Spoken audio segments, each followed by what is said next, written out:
Hi, welcome to the Broken Record on YouTube. This is the inaugural video for the Broken Record on YouTube. So welcome, and the Broken Record, my website, thebrokenrecord.net, is a website devoted to helping analog audiophiles who want to find the best sounding copies of their favorite records. And if you're someone who's very motivated to find that killer copy of whatever title it is that you're passionate about, I'm going to show you how you go about doing that today, because we're doing a vinyl shootout with 8 different copies of the Beatles Revolver. So stay tuned. 1, 2, 3, 4. 1, 2. Let me tell you how it will be. So I've just used my Walker Talisman on the speaker drivers, power cords, and the interconnects in my system, not to mention the speaker wire. And so we're going to wait about 5-10 minutes for the system to settle in. It's all warmed up, and coming up we'll be diving into Beatles Revolver. I've got this copy which I recently purchased. I'm calling it the A copy. It's a UK pressing, reissue from the 70s. In fact, all of these are UK pressings. This one I'm calling the I copy because it belongs to a friend of mine. His name's Ian. This is my hot stamper that I bought several years ago. So this is the lowest level of hot stamper, A+ to A++. I think they just call these hot stampers, so it's not a super hot or a white hot.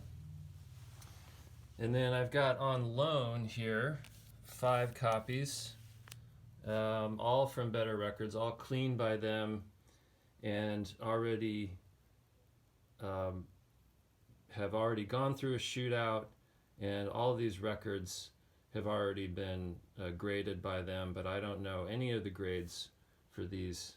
So everything that I'll learn about them, I'll learn about in the shootout. I wanted to mention that except for my hot stamper copy, which as I mentioned before is an A+ to A++ on each side, I don't know any of the grades on the 5 records that Better Records loaned me. So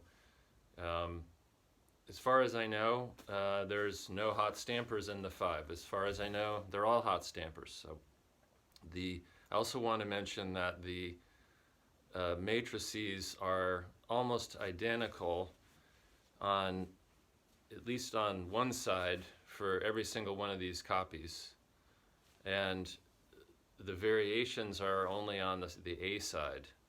So the matrices are very similar, so it's pretty much all the same mastering, maybe a little different between the 2 different versions of the A sides, but all the B sides same mastering. So the variations that we're gonna hear are going to be variations that have to do with the quality of the pressing. That's going to be the only thing, and to some extent the cleaning. Better Records cleaned their copies. They cleaned my hot stamper. The other 2 copies are records that I cleaned myself. So that could certainly make a difference in this shootout. 1, 2, 3, 4. 1, 2.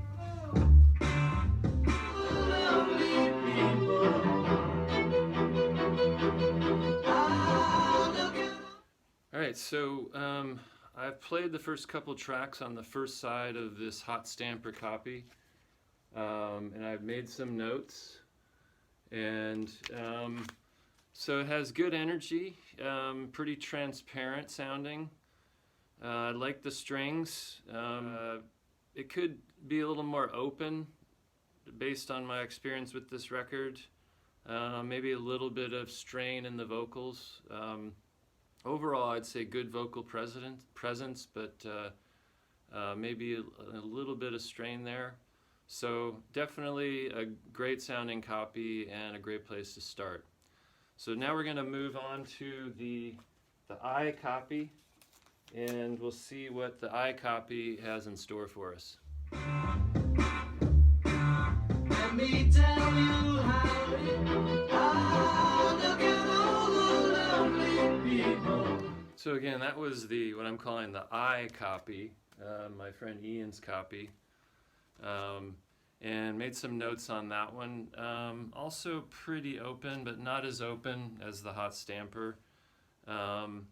Again, I'm hearing some strain on the vocals, maybe more so on this copy. Seems to be missing a little top end.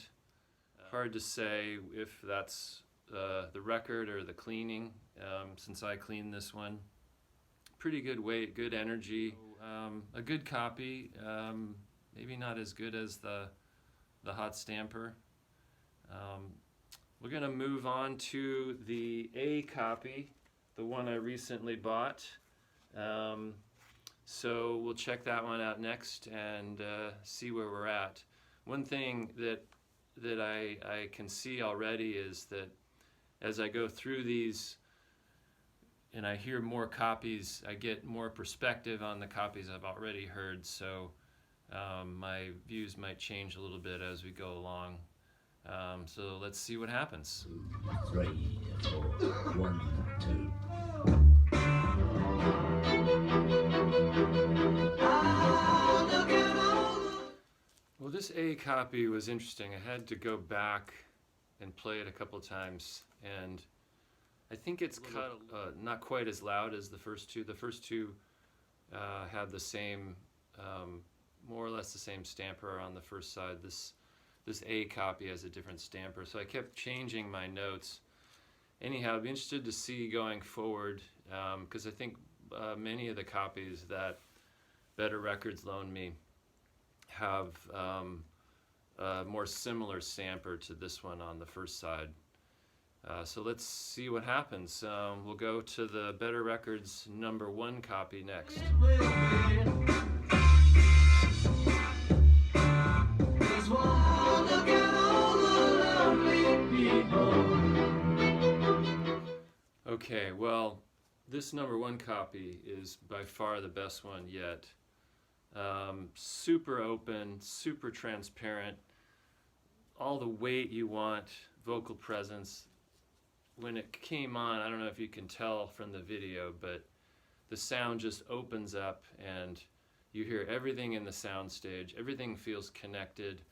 The strain that I've mentioned in the vocals on other copies, that pretty much goes away because there's just space for everything to live and breathe. So clearly the #1 is #1 so far, but we've got 4 more copies to go, and we're still on the first side. So hang in there, we'll take a break, and we'll be back with side 1 of the #2 copy.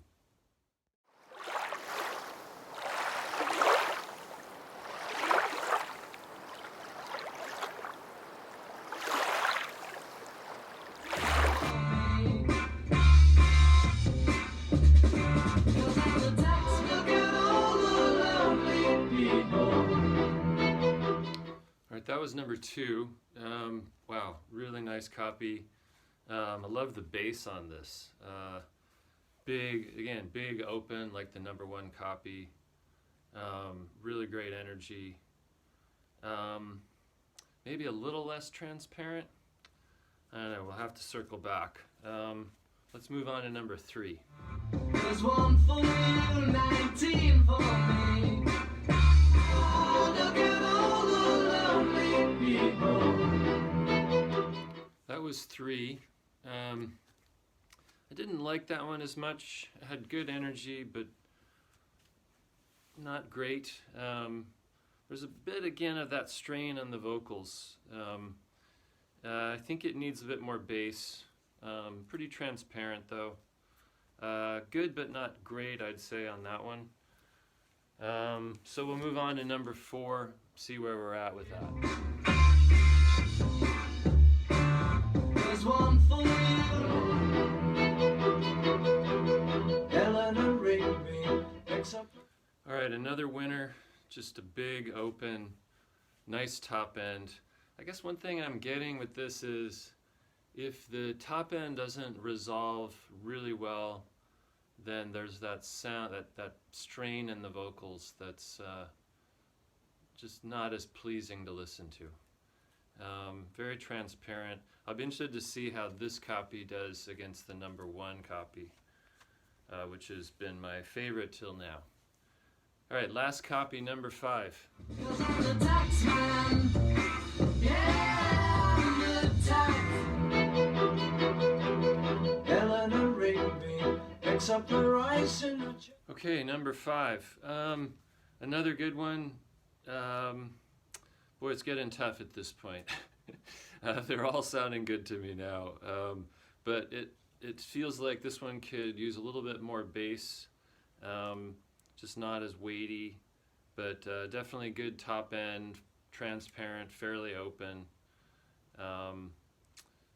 Maybe a little, the energy could be a little more, maybe that's the bass, probably is.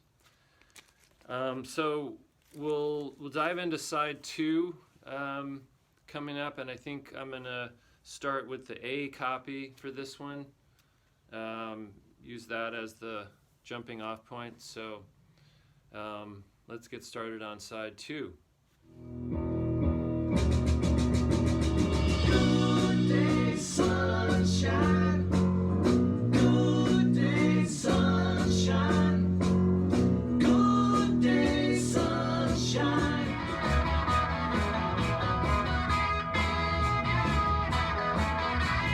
Tell you that you've got everything you want, and your bird can sing. Well, it's the first copy, so and not having played this side before and listening to the other side, hard to tell, but this A copy does seem to have some very good energy. The vocal presence on the first track I thought was great. There's some strain to the vocals on the second track. That might be to some extent to do with the recording on that song. Very weighty, good bass, pretty transparent, good top end. So I think this A checks all the boxes on side 2, but we'll see how the others stack up. Moving on, I think we'll go to the I copy, and we'll see how that one sounds. Sunshine, good day, sunshine. Tell you that you've got everything you want, and you're All right, the I copy, a little bit better, I'd say, than the A copy. Again, really good energy, pretty open, really good bass. Main thing is just less strain on the vocals, so there's just some thing about the top end resolution that gives more space to the vocals. And so on these tracks that are very mid-rangey, where the vocals have a little bit of a hard edge to them, or that resolution and that space really helps to make those vocal tracks a lot more enjoyable to listen to. So we'll go next to the Hot Stamper copy, my A+ to A++, and see where we're at. good day, sunshine. Good day. Okay, so this Hot Stamper, and I should point out here that a lot of these might be Hot Stampers, because these 5 copies from Better Records, I've no doubt some of them are, but this is the official Hot Stamper. Second side, good energy, weighty, good vocal presence, and less strain in the vocals. I have a feeling that particularly with the second track, And Your Bird Can Sing, that strain, the copies that are going to have the least amount of strain are going to be the ones that'll sound better throughout, at least on this side. So let's move on to those. I'm going to go in reverse order this time. I'll start with number 5 and see how that one stacks up. Good day, sunshine. I need to laugh everything you want, and your bird can sing, but you don't get. Number 5, a good second side to go with a good first side. Just loads of energy, and the vocal presence on this really stood out. McCartney on that first track, he's right there in front of me. Seems like this copy is showing me more what's possible in terms of having more space, more openness, more sort of presence of the musicians and sort of everything in the soundstage overall. So let's move on to 4 and see where we're at Need there. to laugh, and when the sun is out, I can sing, but you don't get me. You don't get. Another good one, weighty,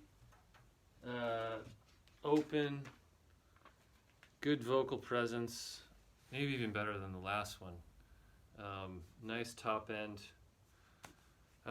We're in the home stretch here. Number 3. Sunshine, good day, sunshine. Tell me that you've got everything you want. This number 3 copy, kind of like the first side. I didn't like it as much. It was a clear step down from the number 4 copy. Again, that vocal strain, and just not as resolving up top. Feels a little more kind of crowded and shouty. Not bad, but not my favorite. Moving on to number 2. Good day, sunshine. Good. Tell me that you've got everything you want, and you're. Well, it's interesting when you hear these copies that have just that better vocal presence, how that the vocals are just so much sweeter and engaging. I found that on this copy, pretty open. Might need a little more top end, pretty good bass. Boy, it's tough. A lot of copies, getting hard to really hear really clear differences, I have to admit. But we're down to 1, so let's see what number 1 tells us. Good day, sunshine. You got everything you want, and your bird can sing. Well, that was the one. It's just bigger, more open. The guitar just fills more of the space. On the guitar on that second track, there's just a sense of everything being connected.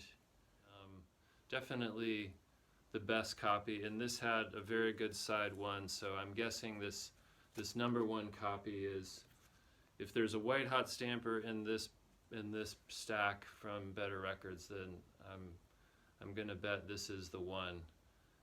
I'll circle back and kind of recap in a bit, but right now this gets my vote for the top copy. So just to recap this Revolver Shootout, something I want to mention again is doing a shootout this way is how you find a really top copy of whatever record you want a top copy of. And I think you can get the sense from watching it that it's time consuming, and you really have to have your system tweaked to a point where you can really hear what's on these records. So your system needs to be very transparent, and you need to use every tweak that you can come up with. The talisman really makes a big difference, and before I got started listening, I went up to my breaker box and I switched off the breaker to my refrigerator and my washer and dryer. Fortunately, my wife was out of the house, so I could do that, and that made a difference. That opened up the soundstage and enabled me to hear into the soundstage and get a better sense of what was going on with each of these copies. You're also up against listening fatigue after a while. It just gets tough. So, but that's your alternative to spending hundreds of dollars to get a copy from Better Records. However, I have to say that I think that, you know, you could argue that is the better option because it's a heck of a lot less work, not just doing the shootout, but you have to get the records to do the shootout with to begin with. And, you know, if I'd done the shootout with my 3 records, that wouldn't have cut it. I needed all 8 records to find that one that really stood out. So thanks for hanging in there with me, and we'll see you at the next video. I'm not sure if I'll be doing this another shootout like this again, but hopefully we'll see what happens when I recover from this one. Thanks for joining me, and we'll see you next time. Oh, look at all the lovely people.